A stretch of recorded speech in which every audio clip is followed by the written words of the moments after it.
a Poise mod, Skyrim multiplayer, directional sliding, telegraphed creatures, new adult mods, mod updates, and more. Welcome to Modding Today, the new series that provides you with insider information regarding the modding community. This episode is going to be pretty loaded, so sit back, relax, and grab a coffee. Skyrim. Get up.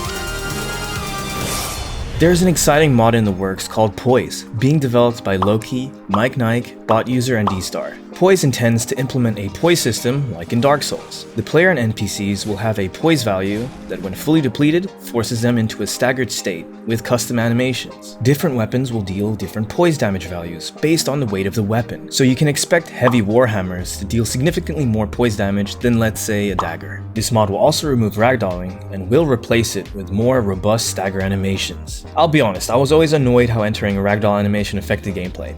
It doesn't feel good, and it's quite a strange mechanic in my opinion. Additionally, there are large knockback animations implemented for when you face giants, centurions, mammoths, and explosions. A beta version of Poise is currently available on Loki's Patreon if you're interested. Mikenike has been working on directional sliding. This mod implements behaviors to the player when they change direction, with custom animation and sound effects. So when you're running in a direction and quickly do a turn, your character will slide. This also works when you're walking, so changing directions is not instant, and it's a nice detail to make the movement system much more fleshed out. The mod isn't fully finished yet, but you can grab an early copy of it on Nick's Patreon. In my last Modding Today video, I talked about how broken creatures are and how some authors are trying to fix them, because some of these creatures have absolutely ridiculously fast animations. Thankfully, bot user has got a telegraphed creature mod in the works. So with this mod, you will see attacks coming from creatures, giving you enough time to react. This makes dodge mods or parry mods much more consistent when facing creatures and makes combat with them much more enjoyable. Currently, bears, giants, wolves, dragons, saber cats, dwarven spheres, and trolls have been touched. But he's still hard at work on the project and plans to cover more creatures. It's not fully done, but if you want, you can grab an early copy of this mod on bot's Patreon. D-Star has released a mod that fixes the vanilla slow sprint bug that occurs when you sheath a weapon while running. It's a must-have mod. I never really hear people talking about it, but I'm 100% sure everybody has experienced this bug at some point while playing. With this mod, we are one step closer to fixing Bethesda's incompetence. Go download it now on the Nexus. D-Star is going to be updating SkySA soon. NPCs will be getting movesets, and sprint attacks have been frameworked. NPCs will also have more attack commitment, so they won't rotate to hit you from insane angles. D-Star is also updating AMMCO. The player and NPC movement in and out of combat are being separated. This means you will be able to finally adjust these movement speeds and can be a powerful tool in changing how combat feels. Be sure to support D-Star on Patreon and to get early access to mods like DMCO. And speaking of DMCO, good news for dodge mods. TK Dodge has a script-free add-on, so I highly recommend anybody with TK Dodge to upgrade as it will be much more responsive. Also, TK Dodge and DMCO have just been updated to include actual iframes when dodging. This was possible using a powerful resource Maxu just released, IFrame Generator. It's going to be pretty useful for animators to use this for all sorts of animations, and it's great to see these tools being developed. I personally was using the Ultimate Dodge mod before, but now that DMCO actually has iframes, I've switched over and I'm loving it so far. Mikenike has been cooking up a spicy new moveset for one-handed swords. Here's a preview. Be sure to subscribe to Mike's Patreon if you want early access to these animations. Also, it brings me a lot of joy to say this, our boy is now a professional animator. He got a job working as an animator in the game industry. Congratulations, Mike. And it's super impressive because you started animating in March this year, and now you're animating professionally. Unbelievable. Keep it up, man. A new framework has been released recently. Here's Skyrim Platform. Skyrim Platform is a scripting platform designed to replace Papyrus and C++.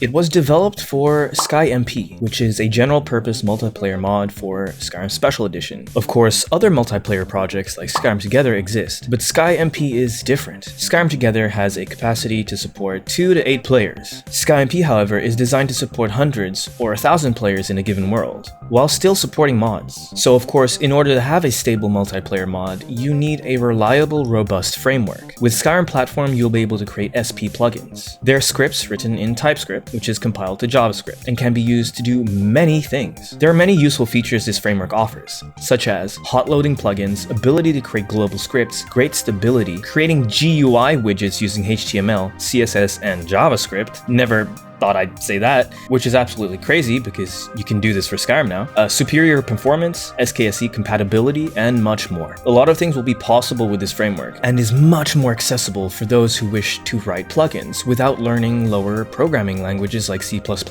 Basically, it's for people who don't want to get into C++ but still want stuff that Papyrus cannot do. With this powerful framework, the SkyMP project seems pretty promising, and this is where modding could get really insane in the future. Imagine co-op in Skyrim, or huge PvP battles of people role-playing Stormcloaks and Imperials. There's a lot of different things you can set up with multiplayer. The sky really is the limit, so keep your eyes on this one. Also, consider joining their Discord server and supporting the SkyMP project on Patreon. I even heard Skyrim is thinking about making adult mods for multiplayer, so don't be surprised if we have ERP for Skyrim in the future. Speaking of Skyrim has just publicly released the OAroused add-on for OSTIM, and is working on a new add-on, OProstitution. It's pretty in-depth, and has some well-thought-out mechanics. I won't go into too much detail, but from testing it out so far, I can say it's pretty well implemented, and I'm surprised it works so well. OProstitution is currently in early access for its patrons if you're interested in trying it out. I will also be covering the add-on in a whole separate other video soon, so stay tuned for that if you're interested. Miga has updated the OPrivacy add-on for OSTIM, and I must say it's pretty impressive. Using this OSTIM add-on, you'll be able to approach NPCs, and they'll be able to approach you to initiate scenes. It comes with fully voice-acted lines, and the early access version on his Patreon includes additional features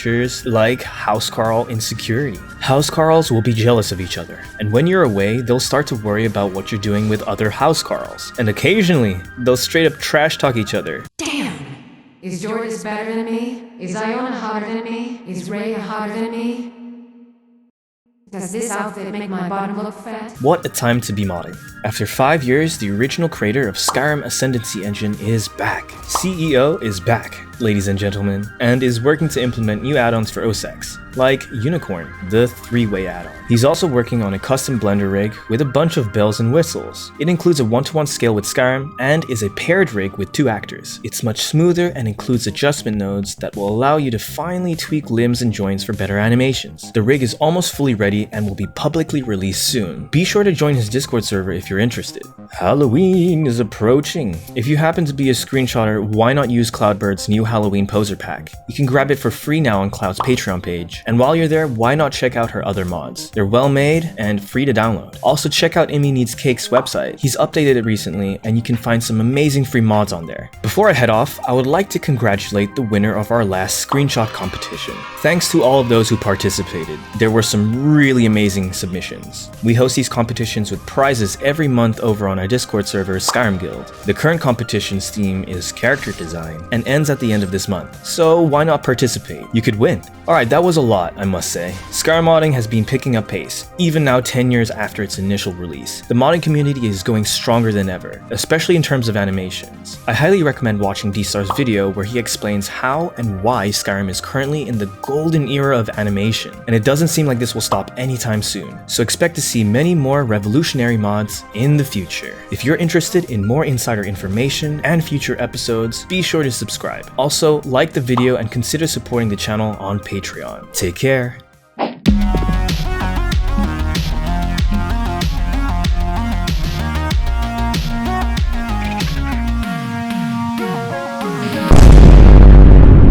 Subscribe for maximum gains.